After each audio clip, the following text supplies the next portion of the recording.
NDA घटक दलों के सभी नेतागण,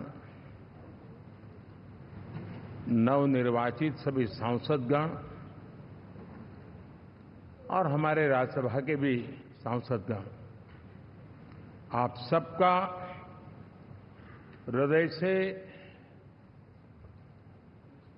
बहुत बहुत आभार व्यक्त करता हूं।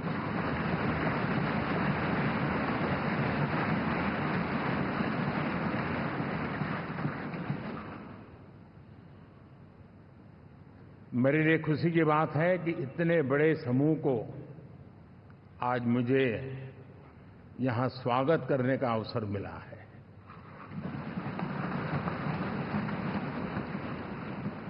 जो साथी विजयी होकर के आए हैं वे सभी अभिनंदन के अधिकारी हैं, लेकिन जिन लाखों कार्यकर्ताओं ने दिन रात परिश्रम किया है, न उन्होंने दिन देखा न रात देखी, और इतनी भयंकर गर्मी में हर दल के कार्यकर्ता ने जो पुरुषार्थ किया है, परिश्रम किया है, मैं आज संविधान सदन के इस सेंट्रल हॉल से सर झुका करके उनको प्रणाम करता हूं।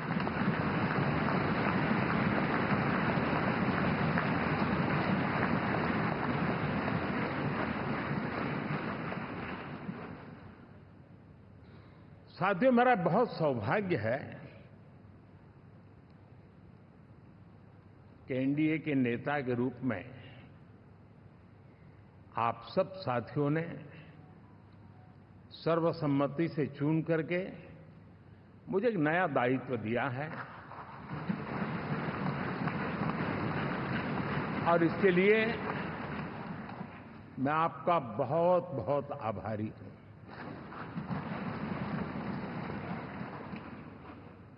व्यक्तिगत जीवन में एक मैं जवाबदारी का एहसास करता हूं। जब 2019 में इस सदन में मैं बोल रहा था, आप सबने मुझे नेता के रूप में चुना था, और तब मैंने एक बात पर बल दिया था, विश्वास। आज जब आप मुझे फिर से एक बार ये दायित्व देते हैं, इसका मतलब है कि हम दोनों के बीच, हम आपस में विश्वास का सेतु इतना मजबूत है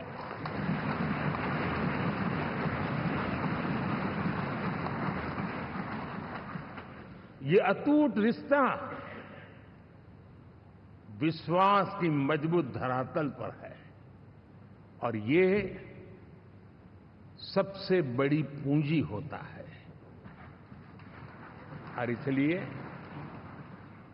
ये पल मेरे लिए भावुक करने वाले भी है, और आप सबके प्रति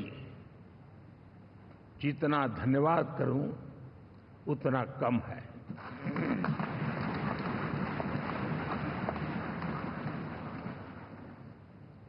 साथियों,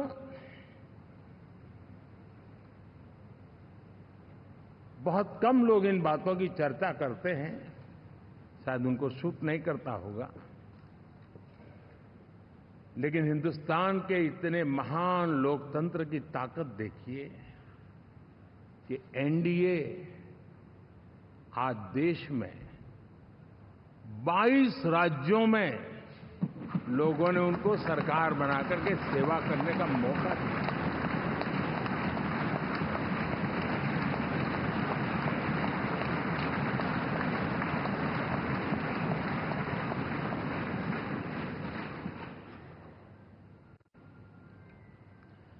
हमारा ये अलायंस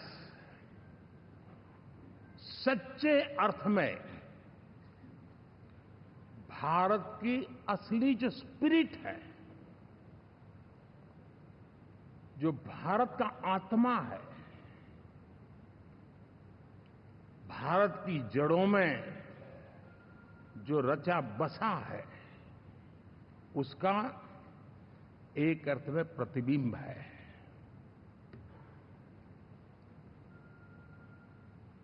और मैं इसलिए कह रहा हूं कि थोड़ी नजर करें हमारे देश में 10 ऐसे राज्य जहां हमारे आदिवासी बंधुओं की संख्या प्रभावी रूप से है, निर्णायक रूप से है, जहां इस आबादी आदिवासियों की ज्यादा है, ऐसे 10 राज्यों में से 7 राज्यों में एनडीए सेवा कर रहा है।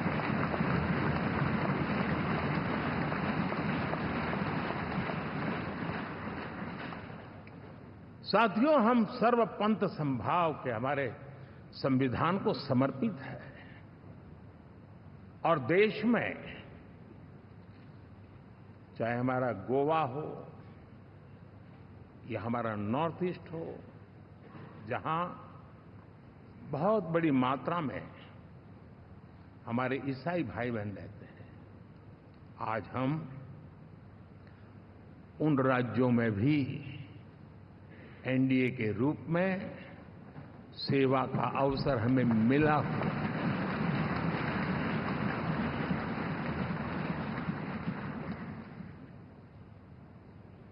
साथियों,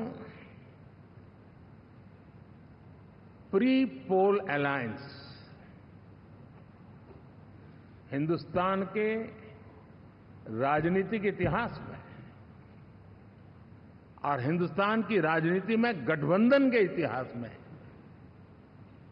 प्री पोल अलायंस इतना सफल कभी भी नहीं हुआ है जितना कि एनडीए हुआ है।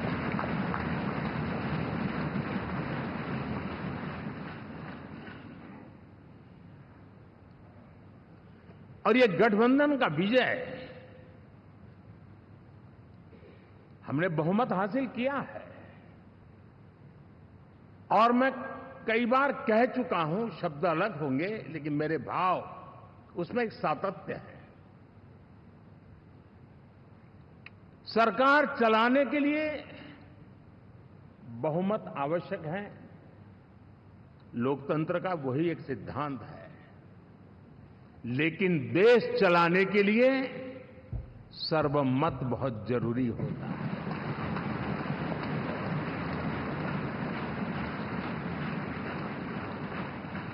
और मैं आज देशवासियों को यहां से विश्वास दिलाना चाहता हूं कि आपने जिस प्रकार से हमें बहुमत देकर के सरकार चलाने का सौभाग्य दिया है, ये हम सबका दायित्व है कि हम सर्वमत का निरंतर प्रयास करेंगे और देश को आगे ले जाने के लिए हम कोई कोर कसर नहीं छोड़ेंगे।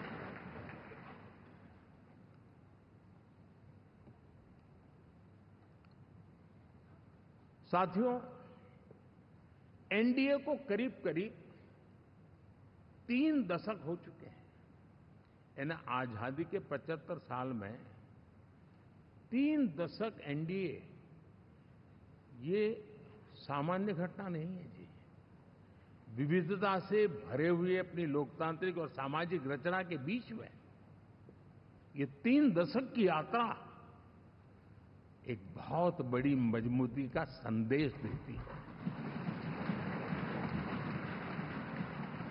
और मैं आज बड़े गर्व के साथ कहता हूं कि किसी एक समय वो था कि संगठन के कार्यकर्ता के रूप में इस अलायंस का हिस्सा था, व्यवस्थाओं से जुड़ा रहता था और आज सदन में बैठ करके आपके साथ काम करते करते मेरा भी नाता इससे 30 साल का रहा है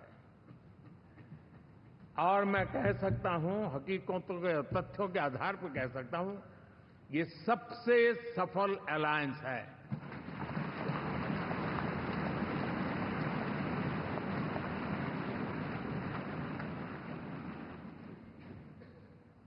हम गर्व से कह सकते हैं कि 5 साल का टर्म होता है। इस अलायंस ने 30 साल में से 5-5 साल के 3 टर्म सफलतापूर्वक पार किए हैं और अलायंस चौथे टर्म में एंटर कर रहा है।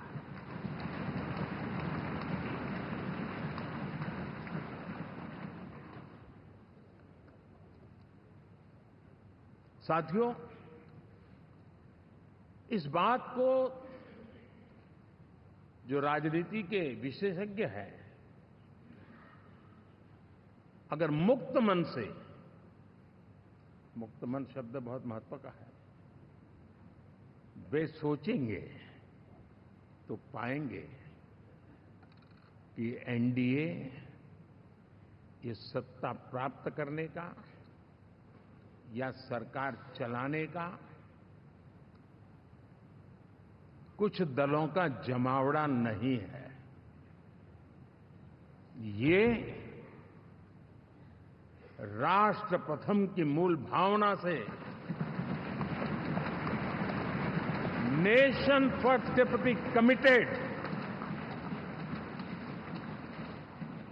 वैसा ये समूह है। और 30 साल का लंबा कालखंड शुरू में शायद असेंबल हुआ होगा, लेकिन आज मैं कह सकता हूं कि भारत के राजनीतिक व्यवस्था में एक ऑर्गेनिक अलायंस है।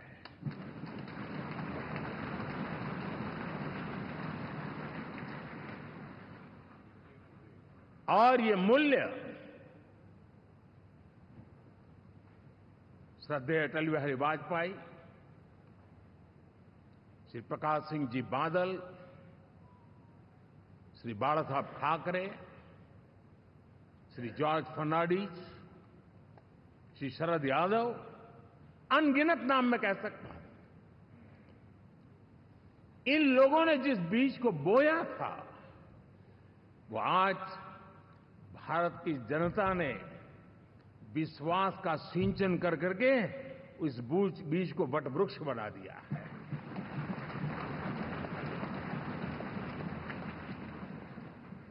और हम सबके पास ऐसे महान नेताओं की विरासत है और हमें इसका गर्व है। बीते 10 वर्षों में हमने एनडीए की उसी विरासत, उसी मूल्यों को लेकर के निरंतर आगे बढ़ने का और देश को आगे बढ़ाने का प्रयास किया है। जैसे मैंने कहा, मुक्त मन से राजनीति के विश्लेषक अगर विश्लेषण करेंगे तो देखेंगे कि एनडीए का जो लोग दिखते हैं ना, उसमें एक कॉमन चीज नजर आती है और वो है गुड गवर्नेंस।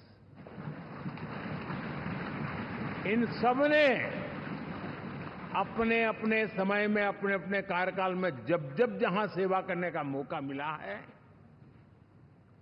गुड गवर्नेंस इस देश को दिया है। और इस प्रकार से एनडीए एक प्रकार से,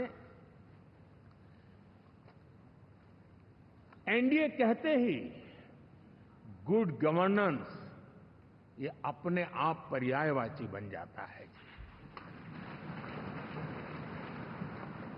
साथियों,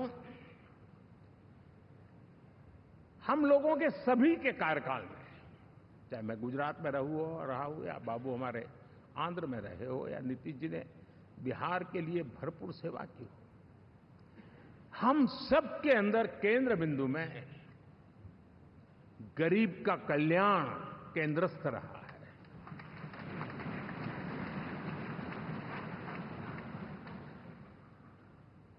और देश ने एनडीए के गरीब कल्याण के, गुड गवर्नेंस के 10 साल को देखा है। इतना नहीं, मैं कह सकता हूं देश ने इसे जिया है।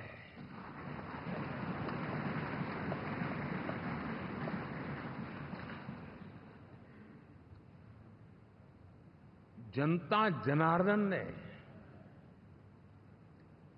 सरकार क्या होती है, सरकार क्यों होती है, सरकार किसके लिए होती है, सरकार कैसे काम करती है, इसको पहली बार अनुभव किया है।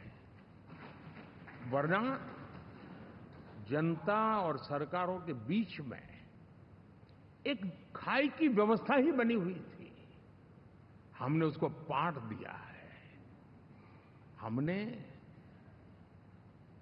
सबका प्रयास का मंत्र देश को नई ऊंचाई पर ले जाने के लिए चरितार्थ करके देखा है। साथियों, एनडीए सरकार में हम अगले 10 साल में, मैं बहुत जिम्मेवारी के साथ कह रहा हूं, अगले 10 साल में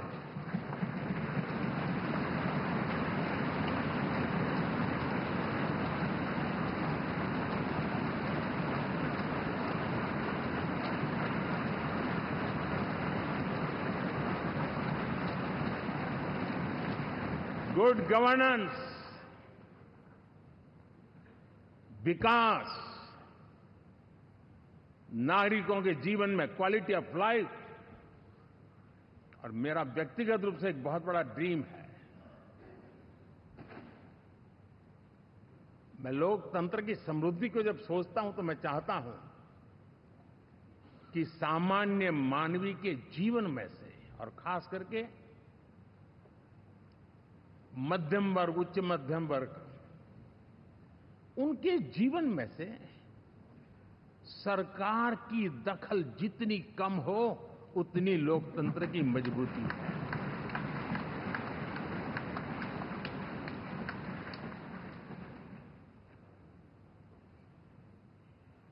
और आज के टेक्नोलॉजी के युग में बहुत आसानी से हम, वरना एक दिन में 10 काम हो तो 10 अलग अलग वो सारी चीजें मांगेंगे। हम बदलाव चाहते हैं। गुड गवर्नेंस का ये भी एक महत्वपूर्ण पहलू है। लेकिन हम विकास का नया अध्याय लिखेंगे, गुड गवर्नेंस का नया अध्याय लिखेंगे, जनता जनार्दन की भागीदारी का नया अध्याय लिखेंगे, और सब मिलकर के विकसित भारत के सपने को साकार करके रहेंगे।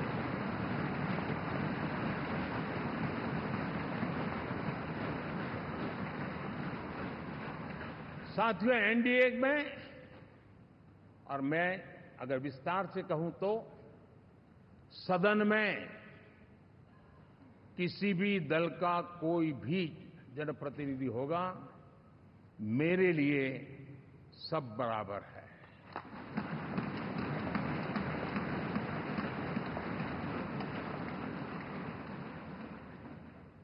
जब मैं सबका प्रयास की बात करता हूं तो मैं सदन में भी, चाहे वो लोकसभा हो या राज्यसभा हो, हमारे लिए सब बराबर है। और यही एक भाव है जिसके कारण 30 साल से एनडीए अलायंस मजबूती के साथ आगे बढ़ा है। अपना पराया कुछ नहीं है। सबको गले लगाने में हमें कभी कोई कमी नहीं रखी है। उसी का परिणाम है कि जनता का विश्वास भी जीत पाते हैं। साथियों, हमने 2024 में जिस टीम भावना से काम किया है और ग्रासरूट लेवल पे किया है, सिर्फ फोटो ऑप करना, नेता मिलकर के हाथ हिलाएं और फिर तुम्हारे रास्ते में मेरे रास्ते, ऐसा नहीं। ग्रासरूट लेवल तक सबने मिल करके ये जो काम किया है, और उसी ने हमें ऑर्गेनिक अलायंस का सामर्थ्य दिया है।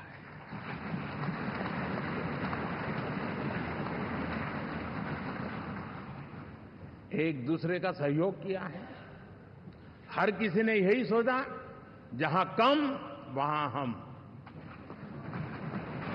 अगर कोई कमी है तो मैं आऊंगा, मैं मेहनत करूंगा, लेकिन तुम्हें कमी नहीं रहने दूंगा।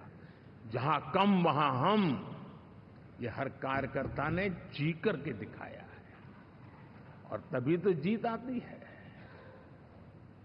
साथियों, कभी कभी मैं कह सकता हूं कि हमारा 10 साल का अनुभव है भारत के हर क्षेत्र का और भारत के हर नागरिक का जो एस्पिरेशंस हैं, रीजनल एस्पिरेशंस हैं, वे और नेशनल एस्पिरेशंस, इसका एक अटूट नाता होना चाहिए। इसके बीच में हवा तक गुजर न सके इतना जुड़ाव होना चाहिए, तब देश आगे बढ़ता है।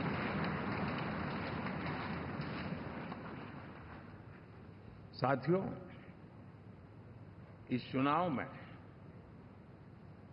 मैं कुछ उल्लेख जरूर करना चाहूंगा जो मेरी नजरिए से मैंने देखा है। दक्षिण भारत में एनडीए ने एक नई राजनीति की नींव मजबूत की है।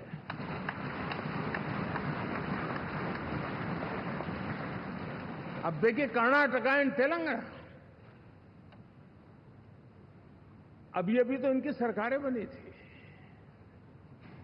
लेकिन पल भर में ही लोगों का विश्वास टूट गया, भ्रम से लोग बाहर आ गए और एनडीए को गले लगा दिया। कर्नाटक और तेलंगाना में दोनों जगह।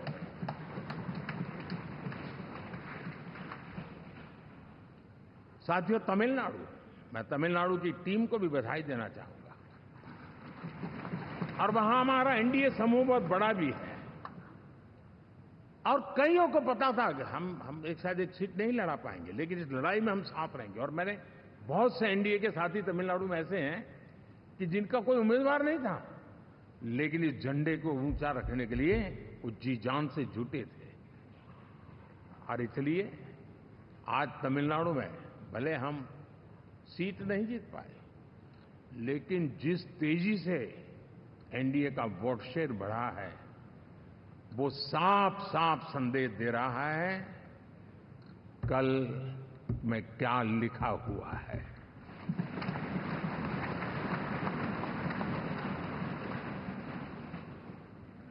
साथियों, पुडुचेरी हो, केरला, हमारे सैकड़ों कार्यकर्ताओं के बलिदान हुए हैं।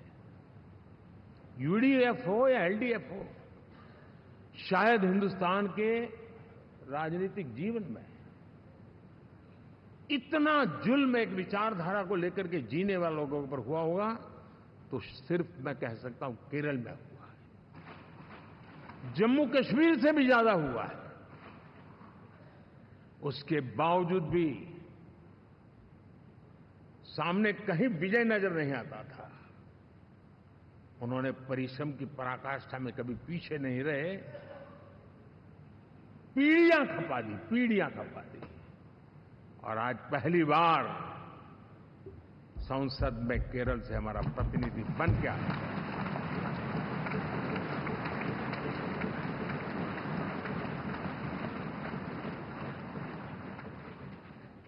साथियों, अरुणाचल में हमने लगातार, हमारी सरकार बनती रही है और भारी समर्थन से बनती है। सिक्किम में भी हमारे एनडीए की सरकार करीब क्लीन स्वीप के साथ, अरुणाचल क्लीन स्वीप। आंध्र, मैं अबू बाबू को पूछ रहा था, बोले हिस्टोरिकली ये सबसे हाईएस्ट विक्ट्री है।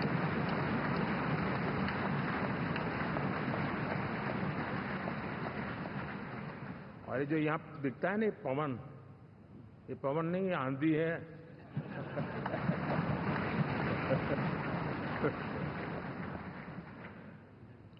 आंध्र ने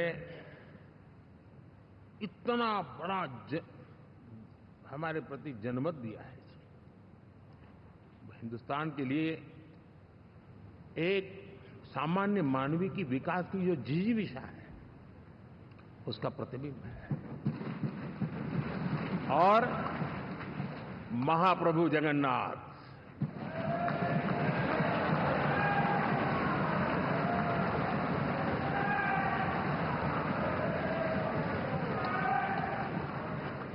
और मैंने अनुभव किया हमेशा। मैं हमेशा मानता हूं ईश्वर के अनेक रूप होते हैं, लेकिन जब मैं भगवान महाप्रभु जगन्नाथ जी को याद करता हूं तो मैं हमेशा मानता हूं ये गरीबों के देवता है।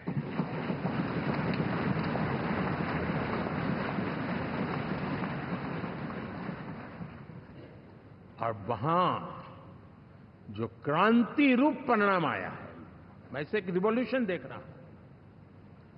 और मैं इसके साथ कह सकता हूं कि विकसित भारत का हमारा जो सपना है,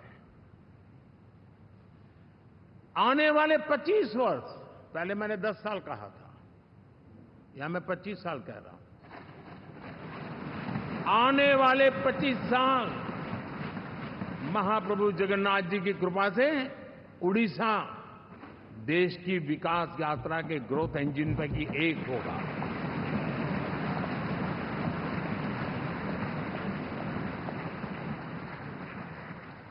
साथियों, हम लोग जब 4 जून के नतीजे चल रहे थे, मैं तो अपने काम में कुछ व्यस्त था। बाद में फोन आना शुरू हो गए, तो मैंने किसी को पूछा, यार ये तो ठीक है आंकड़े वांकड़े, तो मुझे ये बताओ कि ईवीएम जिंदा है कि मर गया?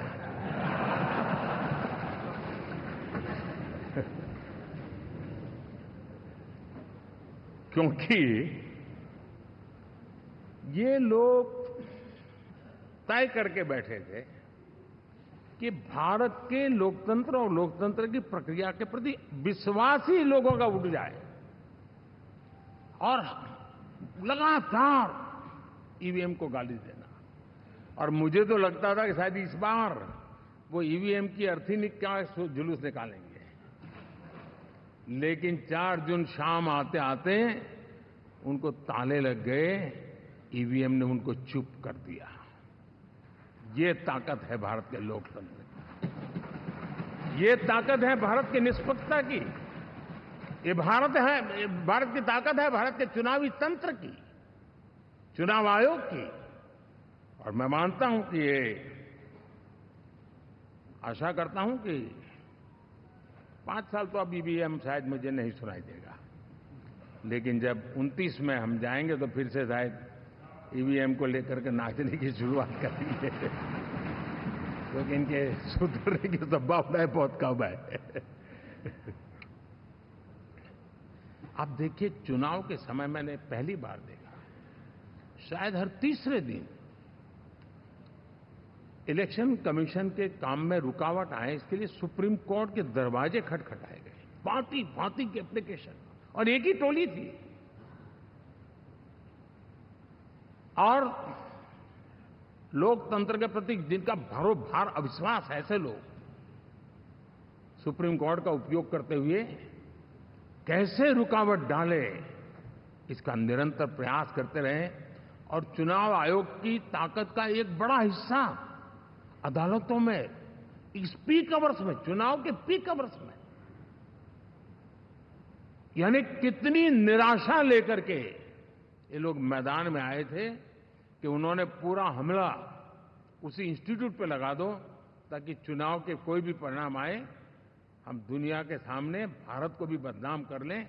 ये षड्यंत्र का हिस्सा था दोस्तों, और कभी भी देश उनको माफ नहीं करेगा। साथियों, इंडी गठबंधन वाले जब ईवीएम का विरोध करते हैं तो मैं सिर्फ एक चुनाव के रूप में नहीं देख रहा। मैं मानता हूं ये लोग मन से पिछली शताब्दी के सोच वाले लोग हैं। वे टेक्नोलॉजी को हम महत्व न समझते हैं, न टेक्नोलॉजी स्वीकार करने को तैयार है। और ये सिर्फ ईवीएम में दिखाई दिया, ऐसा नहीं, यूपीआई में दिखाया। जब हमने कहा कि हिंदुस्तान के लोग डिजिटल ट्रांजैक्शन करेंगे, फिनटेक की दुनिया में आज हिंदुस्तान का नाम हो गया, मानने को तैयार नहीं। आधार आज देश की एक पहचान बना है। मैं तो देख रहा हूं कि मुझे कई देश कहते हैं कि हमें आधार की पद्धति से आगे बढ़ना है, आप कैसे मदद कर सकते हैं। उस आधार को रोकने के लिए सुप्रीम कोर्ट में बार बार जाकर के परेशानियां पैदा की। यानी मूलतः ये प्रगति के विरोधी, आधुनिकता के विरोधी, टेक्नोलॉजी के विरोधी इंडी अलायंस हमने देखा है। साथियों, इस देश के लिए ये भी चिंता का विषय है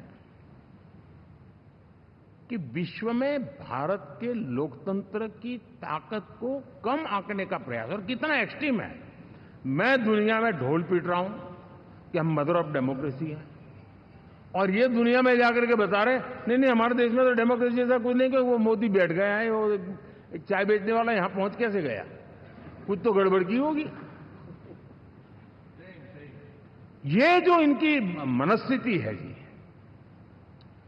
भारत के नागरिकों को चुनाव प्रक्रिया के प्रति अविश्वास पैदा करने का जो उनका षड्यंत्र है, मैं मानता हूं कि अब दुनिया भी भारत के लोकतंत्र की विविधता, विशालता, व्यापकता, गहनता, इन सबको भी जानने समझने के लिए आकर्षित होगी।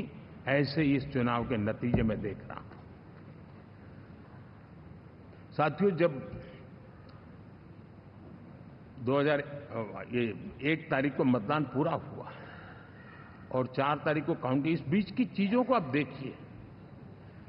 योजनाबद्ध तरीके से देश को हिंसा की आग में झोंकने का बयान दिए जाते थे। यहां इकट्ठे होना, यहां पहुंचना, यहां करना।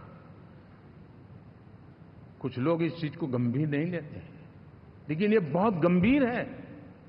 आप भारत के लोकतंत्र को, पहले उसकी व्यवस्था को अनादर करते हो, अब परिणाम आने से पहले एक ऐसा माहौल बना दो कि बस आग लगा देंगे। हर प्रकार से उन शब्दों का अर्थ यही निकलता है कि उन्होंने देश को उस दिशा में ले जाने का प्रयास किया था। लगातार देश को गुमराह करने का प्रयास किया गया, देश के लोगों को बांटने का प्रयास किया। अरे, चुनाव एक ऐसा लोकोत्सव होता है कि ज्यादा से ज्यादा लोगों को हम जोड़े, तोड़ने के लिए नहीं होता है। लेकिन हर प्रकार से कोशिश यही की गई। साथियों, मैं मानता हूं कि 2024 के लोकसभा के चुनाव के जो नतीजे हैं, हर पैरामीटर से देखेंगे, दुनिया ये मानती है और मानेगी कि ये एनडीए का महाविजय है।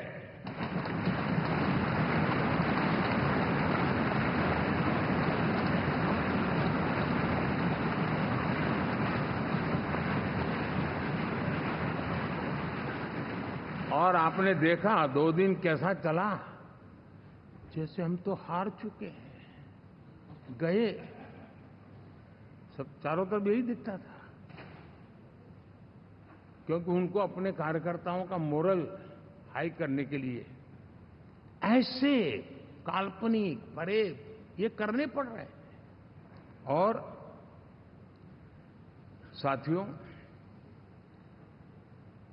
गठबंधन के इतिहास में अगर आंकड़ों के हिसाब से देखें तो ये सबसे मजबूत गठबंधन की सरकार है।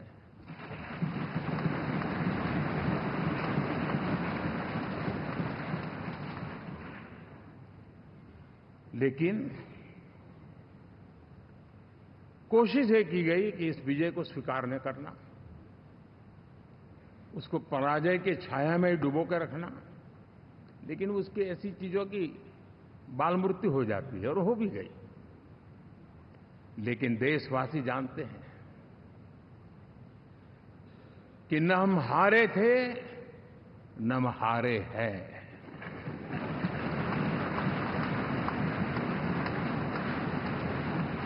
लेकिन 4 तारीख के बाद हमारा जो व्यवहार रहा है, वो हमारी वो पहचान बताता है कि हम विजय को पचाना जानते हैं।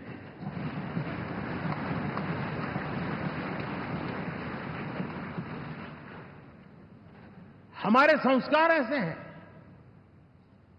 कि विजय की गोद में उन्माद पैदा नहीं होता है और न ही पराजित लोगों के प्रति उपहास करने के हमारे संस्कार हैं। हम विजय को भी पचाते हैं और पराजित का भी उपहास करने की विकृति हम नहीं पालते। ये हमारे संस्कार हैं। अब किसी भी बालक को पूछो कि भाई लोकसभा के चुनाव के पहले सरकार किसकी थी, तो कहेगा एनडीए। 24 के नतीजों के बाद सरकार किसकी बनी, एनडीए। तो हारे कहां से भाई? पहले भी एनडीए थी, आज भी एनडीए और कल भी एनडीए है।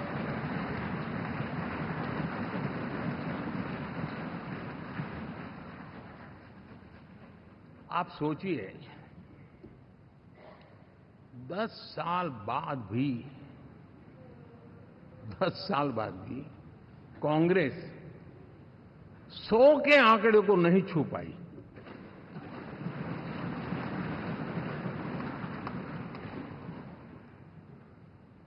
और अगर मैं 14, 19 और 24 तीन चुनावों को जोड़ करके कहूं, कांग्रेस के 3 चुनाव जोड़ूं, तो इन 3 चुनावों में जितनी सीटें मिली है उससे ज्यादा हमें इस चुनाव में मिली है।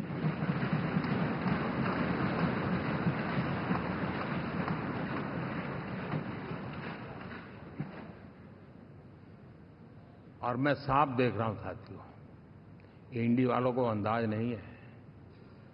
वे धीरे धीरे पहले तो डूब रहे थे, अब तेज गति से ये गर्त में जाने वाले हैं।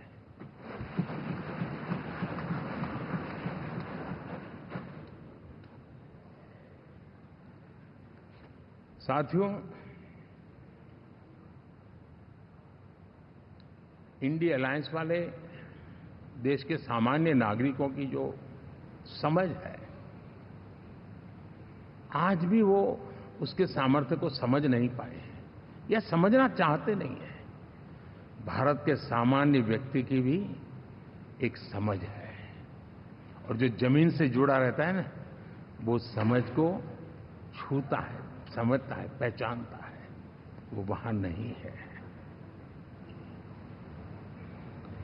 साथियों, इन लोगों का जो व्यवहार रहा है 4 तारीख के बाद, मैं आशा करता था कि वे लोकतंत्र का सम्मान करेंगे, लेकिन उनके व्यवहार से लगता है कि शायद उनमें ये संस्कार आए, इसके लिए हमें और इंतजार करना पड़ेगा। और तो मैं ज्यादा कुछ कह नहीं सकता। और ये वो लोग हैं जो खुद की पार्टी के पीएम का अपमान करते हैं, उसके निर्णयों को फाड़ देते थे। खुद की पार्टी को विदेशी मेहमान आ जाए तो उसके लिए चेयर नहीं होती थी। ये सारे दृश्य आपने देखे हैं, ठीक। और मैं समझता हूं कि इन सारी स्थितियों में से हम लोकतंत्र की मजबूती और जनता जनार्दन के प्रति आस्था, इसको हम, साथियों, लोकतंत्र हमें सबका सम्मान करना सिखाती है। विपक्ष में भी जो सांसद जीत करके आए हैं, मैं उनको भी बधाई देता हूं।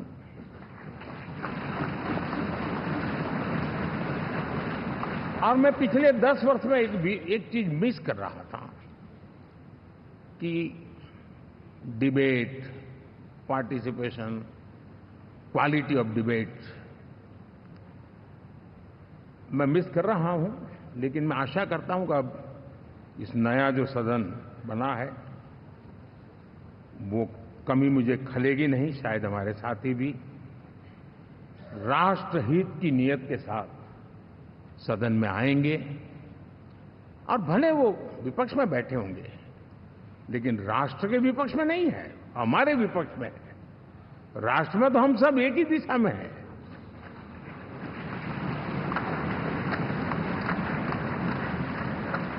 राष्ट्र में हमारा कोई पक्ष विपक्ष नहीं है। राष्ट्र में तो हम 140 करोड़ है।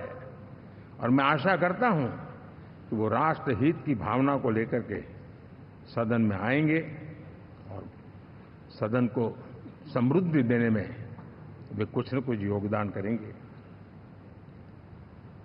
साथियों, 24 का जनादेश एक बात को बार बार मजबूती दे रहा है, बार बार मजबूती दे रहा है कि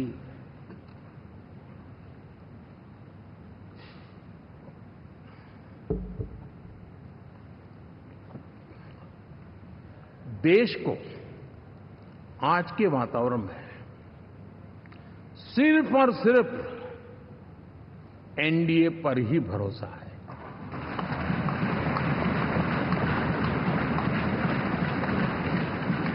और जब इतना अटूट विश्वास है, इतना भरोसा है, तो स्वाभाविक है देश की अपेक्षाएं भी बढ़ेगी।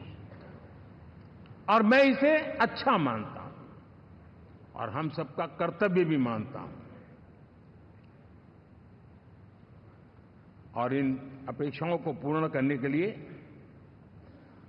और मैंने पहले भी कहा था कि जो 10 वर्ष हमने काम किया है वो तो ट्रेलर है।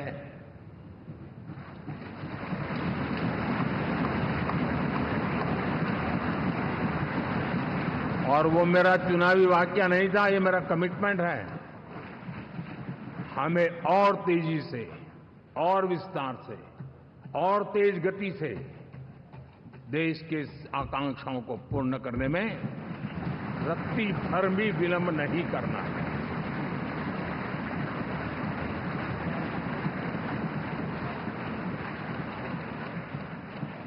जनता जनार्दन चाहती है हम पहले से ज्यादा डिलीवर करें। जनता चाहती है कि हम खुद ही हमारे पुराने रिकॉर्ड तोड़े। और मैं साथियों एक तरफ एनडीए रखूं, दूसरी तरफ भारत के लोगों के सपने और संकल्पों को रखूं, तो मैं कहूंगा NDA, new India, develop India, aspirational India.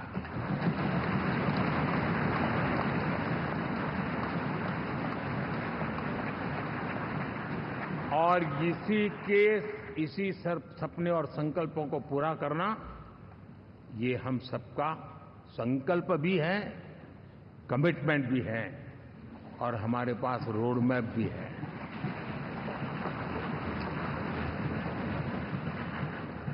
साथियों, एनडीए ने हमेशा करप्शन फ्री, रिफॉर्म ओरिएंटेड, स्थिर सरकार देश को दी है। जब जब हमें अवसर मिला हम लोगों ने काम किया है।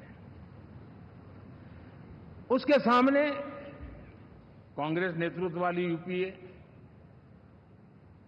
अब उन्होंने पुरानी अपनी छवि सुधारने के लिए नाम बदल दिया, लेकिन पहचान घोटालों की है। आए दिन घोटाले, यही पहचान रही है। और नाम बदलने के बावजूद भी देश उनके घोटालों को नहीं भुला है, उनको नकारा है।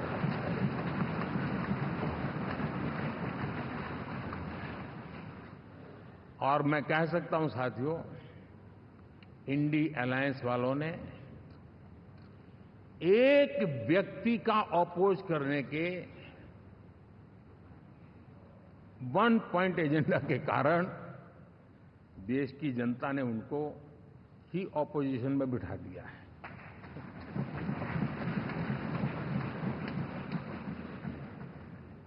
एनडीए विकसित भारत, इस संकल्प को लेकर के चुनाव में गया था। देश के लिए सकारात्मक सोच को लेकर के गया था। देश की युवा शक्ति के सामर्थ्य को समझ करके नए अवसरों को लेकर के देश को आगे बढ़ने की बात लेकर के गया था। जबकि हमारे सामने जो लोग थे वो भ्रम फैलाना, झूठ फैलाना, यही गुमराह करने वाले काम यही करते रहे थे। अब एनडीए और उनका देखें, इवन नामांकन में जाएंगे तो भी आपको देखेगा उनका चुनाव प्रचार, उनका नामांकन हम लोगों का एक एक दृश्य देख लीजिए और उनका एक एक दृश्य देखिए, कितना बड़ा अंतर है। हर चीज में उनका कैरेक्टर दिखाई देता है। और क्या रहा, फोटो ऑप के लिए तो उन्होंने अलायंस घोषित कर दिया, लेकिन कितने ही राज्यों में वो आपस में लड़ते रहे हैं, चुनावी जंग में एक दूसरे की पीठ में छुरा भोंकते रहे हैं। कभी उन्होंने कहा कि ये तो हमारा वैचारिक अलायंस है, वो विचार लेवल पर ठीक है, बाकी नीचे तो हमारा अपना हम तैयार करेंगे। और अब फिर उन्होंने कहा कि भाई हम तो सीट के आधार पर अलायंस करेंगे, टोटल न भी करें, ये भी खेल खेला। और अभी अभी तो चुनाव पुरावा शुरू कर दिया कि ये तो हमारा अलायंस लोकसभा के चुनाव के लिए ही था, बाद में नहीं है, ये भी शुरू कर दिया। यानी मैंने बहुत पहले कहा था कि आप देख लेना 4 जून के बाद बिखराव शुरू हो जाएगा, और वो शुरू हो चुका है। इसका मतलब ये हुआ कि वो सिर्फ और सिर्फ सत्ता सुख के लिए एक दूसरे का साथ देने की कोशिश करते थे, लेकिन उनमें उनका अगर स्वार्थ निश्चित होता तो साथ देना, वरना नहीं देना, ये कैरेक्टर था।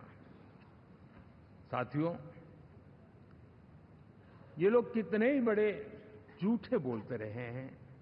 और आप देखिए, चुनाव के समय उन्होंने देश के सामान्य नागरिक को गुमराह करने के लिए जो पर्चियां बांटी कि ये देंगे और वो देंगे और टिकना देंगे, फलाना देंगे, 2 दिन से मैं देख रहा हूं कि कांग्रेस के दफ्तरों पर लोग कतार लगा के खड़े हैं कि ये पर्ची है, 1 लाख रुपया कहां है, लाओ भाई, मांग रहे हैं लोग। यानी आपने जनता जनार्दन की आंखों में कैसा उनको भ्रमित किया, कैसी आंख में धूल झोंक दी कि वो बेचारा सामान्य नागरिक मान के चलता था, हाँ भाई 4 जून के बाद रुपया मिल जाएगा, इसलिए वो जाके खड़ा रह गया।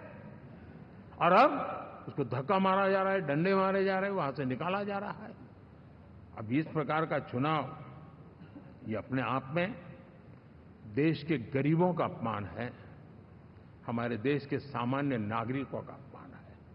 और कभी भी देश ऐसी हरकतों को न भूलता है, न ही कभी माफ किए बिना माफ कभी करता है।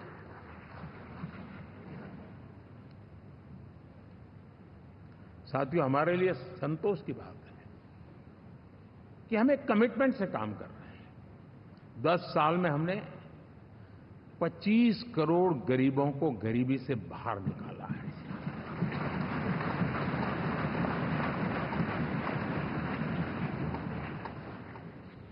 गरीब कल्याण का एक सुरक्षित मजबूत कवच दिया है हमने उसको, और उसके अंदर भी एक नए एस्पिरेशंस पैदा हुए हैं कि हां, अब मुझे गरीब नहीं रहना है, और उसके लिए मुझसे जो हो सके मैं हर अवसर का फायदा उठाऊंगा। 3 करोड़ गरीबों को घर,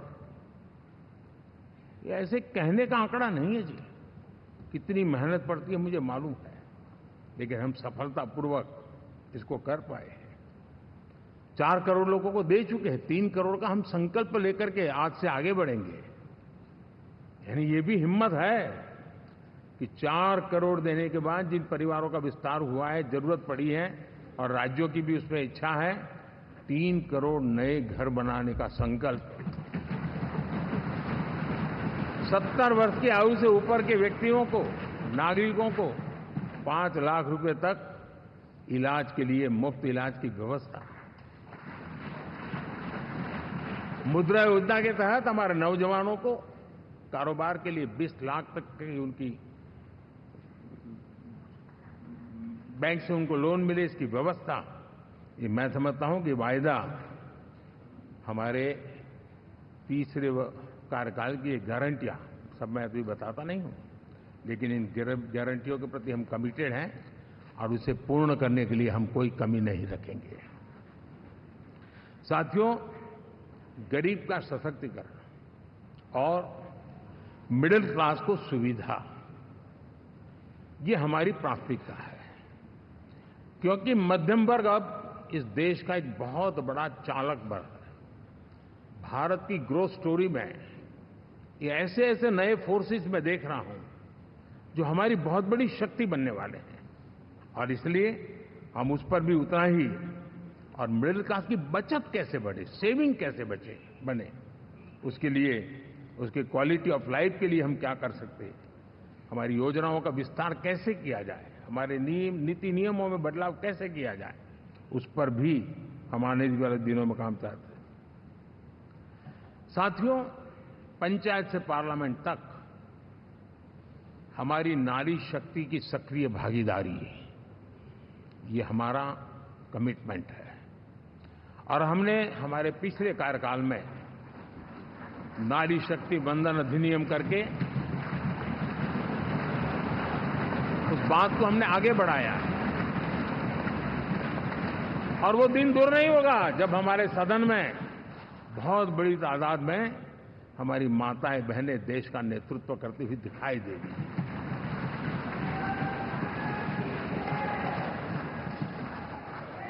इस पूरे चुनाव में हम सबसे ज्यादा महिला उम्मीदवारों को टिकट देने वाली पार्टी रहे हैं। ये हमारा कमिटमेंट है।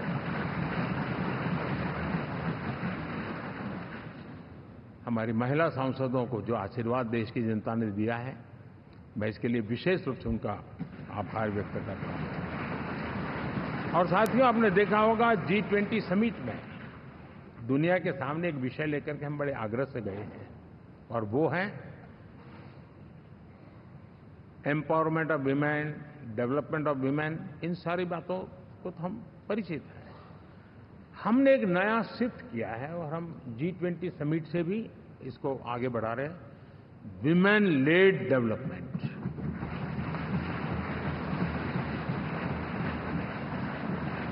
एक बार हमारा इस प्रकार का कमिटमेंट बनता है तो परिवर्तन बिल्कुल साफ नजर आता है।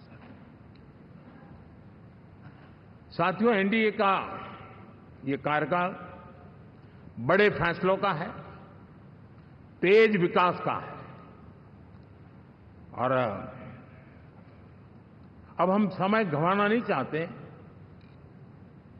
कि हम 5 नंबर की इकोनॉमी से 3 नंबर की इकोनॉमी पर पहुंचना है।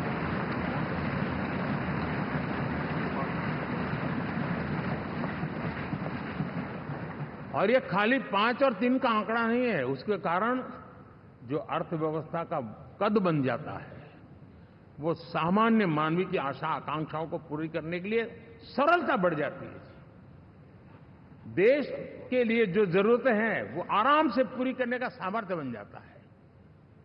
और इसलिए हम उस दिशा में बड़ी कोशिश करके आगे बढ़ना चाहते हैं। राज्यों का सहयोग भी उसमें उतना ही महत्वपूर्ण है। और भारत के संविधान ने हमें जिस प्रकार का दिशा निर्देश किया है कोऑपरेटिव फेडरलिज्म का, लेकिन मैंने उसमें आग्रह रखा है कॉम्पिटिटिव कोऑपरेटिव फेडरलिज्म।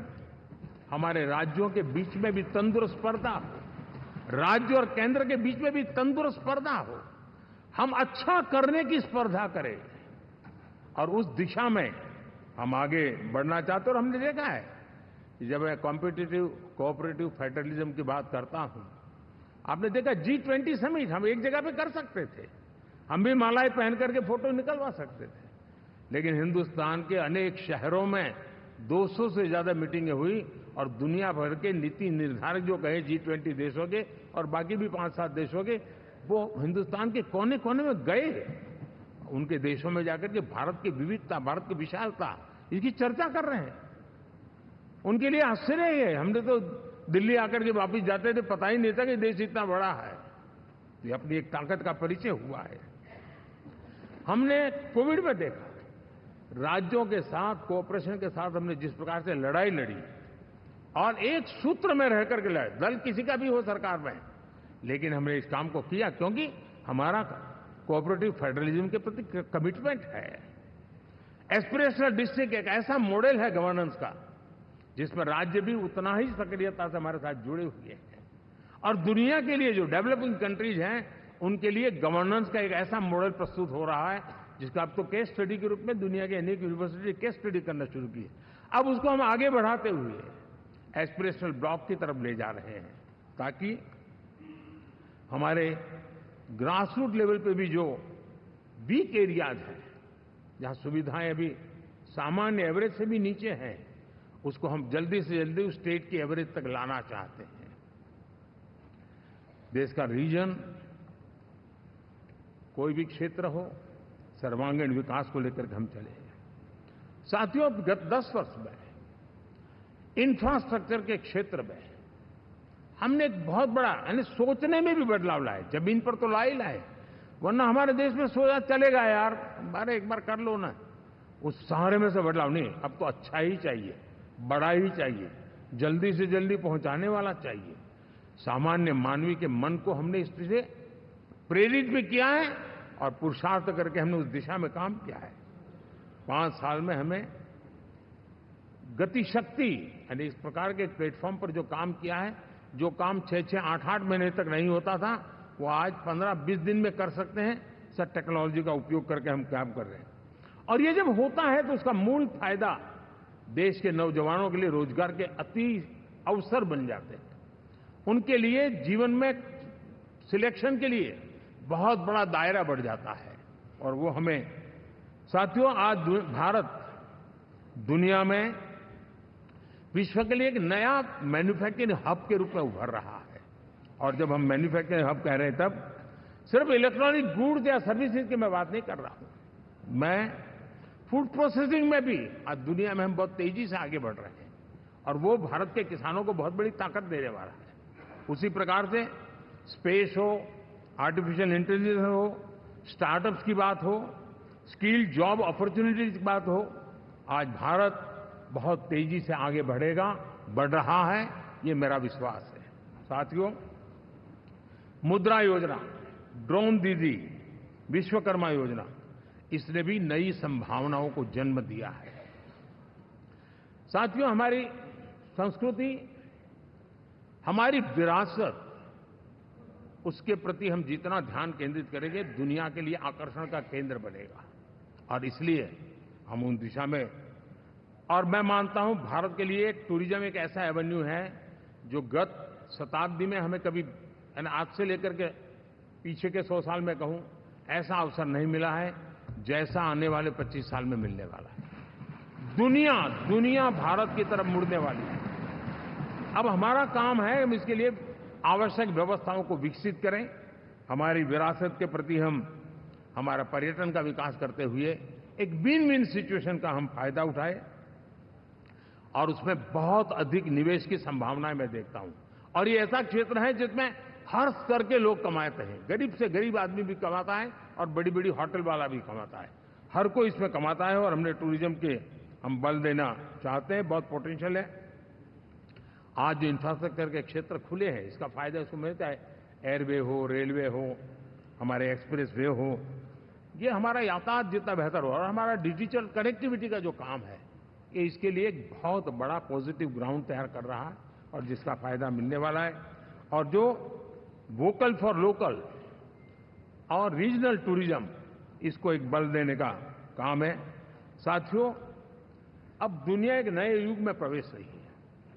जिस समय औद्योगिक क्रांति हुई, उस समय हम गुलामी के दौर से गुजर रहे थे। तो औद्योगिक क्रांति का जितना फायदा लेना चाहिए, हम नहीं ले पाए। अब एक नया युग शुरू हो रहा है, हरित युग, ग्रीन एरा। भारत के पास बहुत संभावनाएं हैं इसका नेतृत्व करने की, और हम इसके लिए आने वाले दिनों में ग्रीन हाइड्रोजन की बात हो, ग्रीन एनर्जी हो, या ग्रीन जॉब्स हो, या ग्रीन मोबिलिटी हो, इन सारे विषयों को हम इतनी तेजी से आगे बढ़ाना चाहते हैं ताकि इस हरित युग का नेतृत्व दुनिया में भारत का सामर्थ्य सिद्ध कर दें, ये हम चाहते हैं। साथियों, इसी सिलसिले में इस 5 जून को जब पर्यावरण दिवस था, 4 जून को नतीजे आ गए थे, तो उसी दिन मेरे मन में एक विचार आया कि कार्यक्रम 5 जून को हमने आरंभ किया, एक पेड़ मां के नाम। हर किसी को मां के प्रति श्रद्धा होती है, और मैं भी देशवासियों को कहूंगा कि आने वाले समय में कभी आपकी माताजी का जन्मदिन हो, क्या कोई और शुभ दिन हो, अपनी मां के नाम पर एक पेड़ लगाइए, और माँ जीवित हैं तो साथ लेकर जाइए, उनकी फोटो आप सोशल मीडिया में अपलोड कीजिए, और माँ नहीं है तो उनकी फोटो रख करके एक पेड़ लगाइए, और वो अपनी माँ का भी सम्मान होगा और धरती माँ की सेवा होगी। हम इन दो माताओं की सेवा करें। साथियों, एनडीए अब भारत आइसोलेशन में नहीं जी सकता। वैश्विक परिवेश में भारत की भूमिका दिनों दिन बहुत बढ़ती चली जा रही है। 2014 में जब एनडीए की सरकार बनी,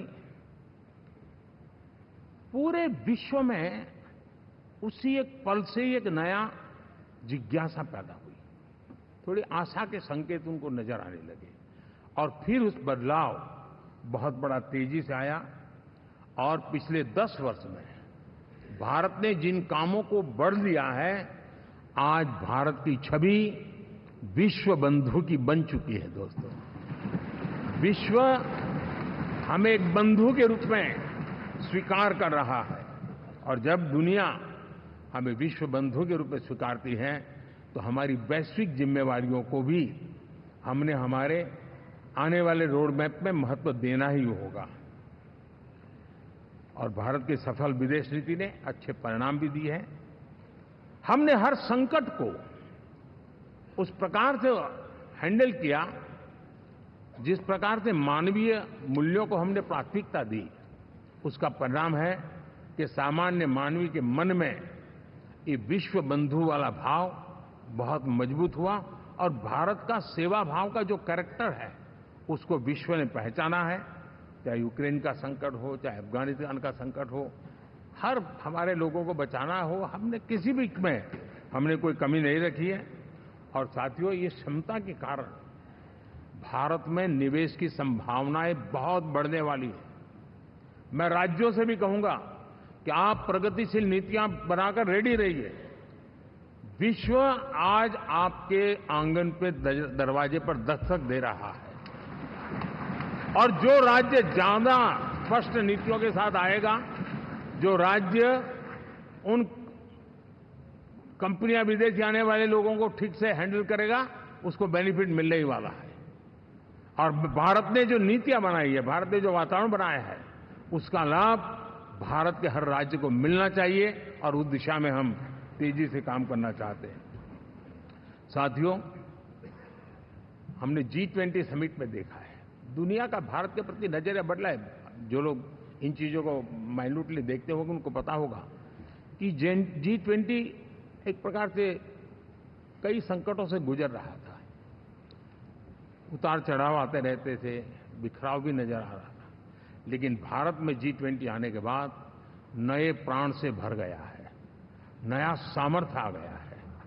और ये भारत की ताकत है कि उसने पूरे विश्व को जोड़ने में G20 के माध्यम से बहुत बड़ा काम किया है। और उसके इन दिनों भी जो परिणाम आए, इसके बाद मेरा काफी समय विदेश के सरकारों से फोन अभिनंदन स्वीकार करने में गया, और शायद मैं 2014 में 19 में भी ऐसा अनुभव नहीं था जितना इस बार फ्लो है। दुनिया के करीब करीब, अब नाम ले, उसने भारत को शुभेच्छा व्यक्त की है या बात करने की कोशिश की है। यानी ये वैश्विक जो हमारा ताकत है उसका परिचय करवा रहा है, और उसके कारण मैं मानता हूं कि विश्व में हमारा सम्मान और साथ साथ भारत में निवेश, ये दोनों संभावनाएं बढ़ रही है। साथियों, हमारे संविधान का 75वां वर्ष है। हम चाहते हैं कि संविधान हमारी संवैधानिक संस्थाओं का संरक्षण भर इसके मात्र के लिए है, ऐसा नहीं, कोई अदालत में धाराओं का उपयोग करके काम करने के लिए नहीं है। ये एक हमारी भावना है, हमारा स्पिरिट है, और हमें इस 75 साल को ऐसे मनाना है ताकि हम संविधान के स्पिरिट को जन जन तक पहुंचाएं। हर जन को संविधान की जो भावना है, कर्तव्य की भावना है, अनेक बात ऐसे इस बात है, उन सब प्रति समर्पण उसका बढ़े, उस दिशा में हम काम करना चाहते हैं। साथियों, छत्रपति शिवाजी महाराज के राज्याभिषेक के 350 वर्ष के उत्सव में देश आज रंगा हुआ है और हमारे लिए सबसे बड़ी प्रेरणा है, क्योंकि उसमें राष्ट्र प्रथम की भावना है। छत्रपति शिवाजी महाराज को याद करते ही राष्ट्र प्रथम की भावना हमें मजबूती देती है और इसलिए हम देश में इसी एजेंडा को आगे रखते हुए और जब इसी समय 350 साल का पर्व आया है तो हमें अपनी पॉलिसी और परफॉर्मेंस और सामान्य मानवीय का जीवन बेहतर करना है, उसमें जरा भी विलंब नहीं करना है। साथियों, विकास की सारी तैयारियां, रोड मैप लेकर को हम चलेंगे ही, चल रहे हैं, लेकिन साथ साथ हम नए नए सांसद आए हैं, कुछ पुराने सांसद हैं, कुछ ज्यादा अनुभवी सांसद भी हैं। आप देखते हैं कि इन दिनों पिछले 2 दिन से आप टीवी पे देखते होंगे, एक भी सच्चाई मुझे उसमें नजर नहीं आई। कोई ये कह रहा है, कोई वो कह रहा था, सब मैंने कहा भी जरा पूछो तो ये जानकारी लाते कहां से, गपगोले चला रहे, किसी के खाते में कुछ भी डाल करके चल रहा है। तो मतलब ये थोड़े दिन, क्योंकि 10 साल से ऐसे अवसर नहीं मिले हैं, तो शायद ये उबाल जरा ज्यादा रहेगा। लेकिन आप मान के चलिए जी, ऐसे लोग कोई पहुंचेंगे, बस साहब मेरा अच्छा संबंध है, मंत्री में आपका नंबर कर सकता हूं, आया, हमें भी पता नहीं होता है यार, हो सकता है मिनिस्टर बनने का ये रास्ता होगा तो हम भी गलती से उसका हाथ पकड़ लेते हैं और वो पता नहीं वो किस खाई में डुबो देता है। कभी कभी तो शायद अब तो टेक्नोलॉजी ऐसी है कि हो सकता है मेरे सिग्नेचर से कोई लिस्ट बाहर निकल जाए कि ये मंत्री बन गए, हो सकता है कोई बुद्धिमान डिपार्टमेंट भी बांट दे। तो आजकल कई लोग सरकार बनाने में लगे हुए हैं, मंत्री पद बांट रहे हैं, पद बांट रहे हैं, व्यवस्था बांट रहे हैं। मैं आपसे आग्रहपूर्वक कहता हूं, और जो मोदी को जानते हैं, ये सारे प्रयास निरर्थक है वे।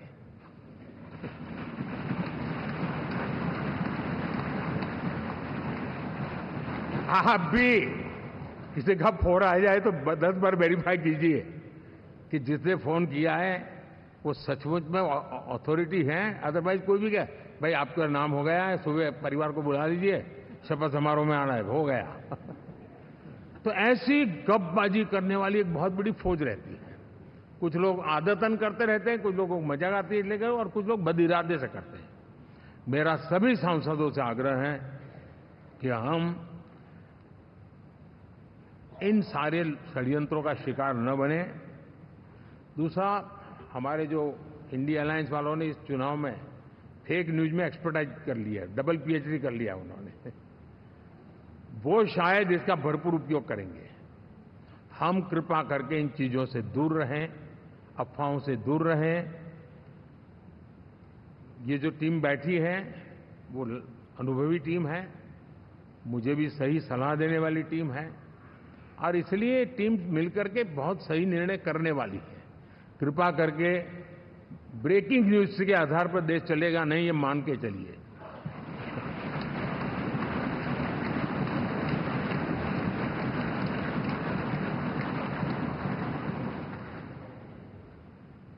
साथियों, विकसित भारत का संकल्प लेकर के हम चले हैं। 3 नंबर की इकोनॉमी पहुंचना मैं जानता हूं, निश्चित रोड मैप के साथ उसको हम पार करने वाले हैं।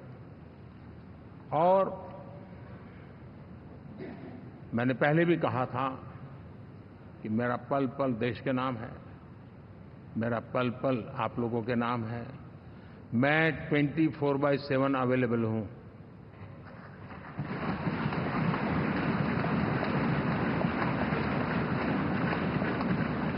हमें मिलकर के देश को आगे बढ़ाना है।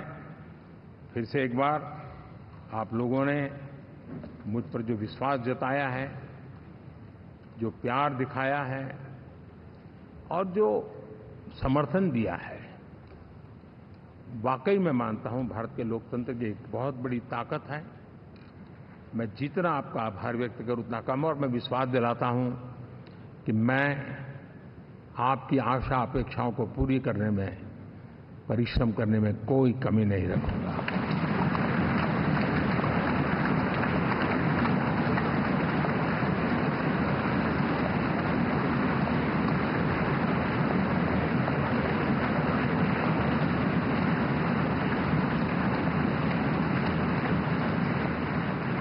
मेरे लिए जन्म सिर्फ और सिर्फ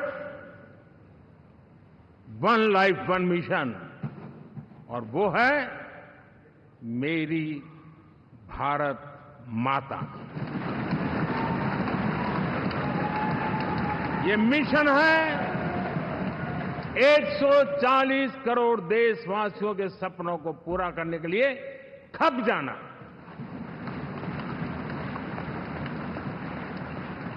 ये मिशन है 140 करोड़ देशवासियों को हजार साल की मुसीबतों से जो गुजरी हुई पीढ़ी दर पीढ़ी है, उसे मुक्ति दिला करके सम्मान के साथ विश्व में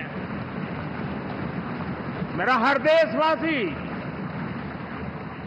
दुनिया उसे देखे तो उसका मन कर जाए, काश ये हिंदुस्तान का है, अरे नजर मिल जाए तो अच्छा होगा। ये मैं स्थिति पैदा करना चाहता हूं।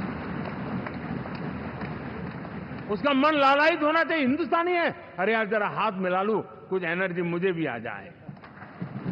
मैं देश को इस ऊंचाई पे ले जाना चाहता हूं। और साथियों, मुझे पक्का विश्वास है आपका साथ, आपका सहयोग, आपका अनुभव बहुत बड़े परिणामों की संभावनाएं लेकर के आया है। लोकसभा का ये गठन उन सभी आकांक्षाओं को पूरा करेगा। मैं फिर एक बार आप सबका हृदय से बहुत बहुत धन्यवाद करता हूं।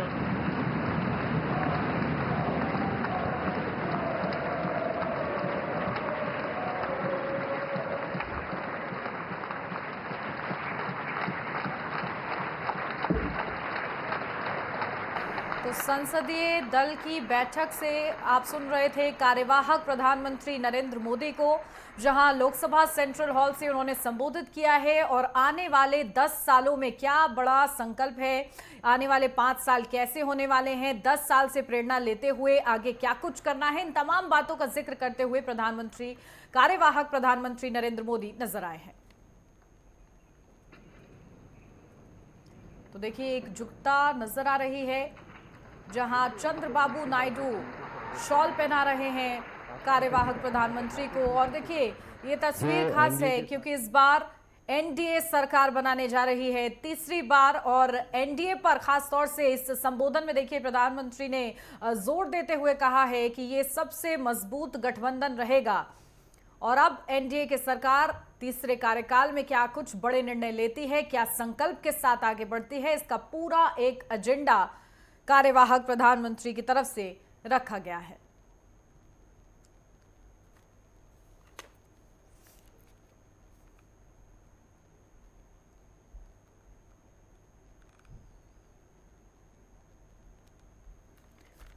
तो देखिए एक बड़ी तस्वीर आपको दिखा रहे हैं सेंट्रल हॉल से, लोकसभा का सेंट्रल हॉल से ये बैठक, और इस बैठक में नरेंद्र मोदी का संबोधन बेहद ही ज्यादा महत्वपूर्ण कार्यवाहक प्रधानमंत्री के रूप में, और संसदीय दल का क्योंकि उन्हें नेता चुना गया है, उसके बाद उनका ये संबोधन बेहद ही खास हो जाता है कि एनडीए को मजबूत रखने के लिए उन्होंने कहीं ना कहीं एक दिशा दिखा दी है। इसी के साथ आने वाले सालों के लिए क्या संकल्प रहेगा, क्या विजन रहेगा, एक बड़ी बात उन्होंने कही। उन्होंने कहा है कि मैं 24/7 अवेलेबल रहूंगा, मेरा पल पल देश के लिए समर्पित है। ये संकल्प लगातार वो 2014 से दोहराते आए हैं, और एक बार फिर से ये संकल्प कार्यवाहक प्रधानमंत्री ने दोहराया है। देखिए सीएम योगी आदित्यनाथ के साथ मुखातिब हुए वो, और एक तरीके से देखिए अब ये भेंट वो दे रहे हैं। सभी लोग चाहते हैं, जो तमाम सांसद हैं वहां पर इकट्ठा हो, चाहते हैं कि जिस तरीके से कार्यवाहक प्रधानमंत्री नरेंद्र मोदी इससे पहले की तीसरी बार प्रधानमंत्री पद की शपथ ले, इस बैठक के जरिए उन्हें बधाइयां दी जा रही हैं, क्योंकि एक बार फिर से तीसरी बार नए सिरे से सरकार बनाने जा रहे हैं।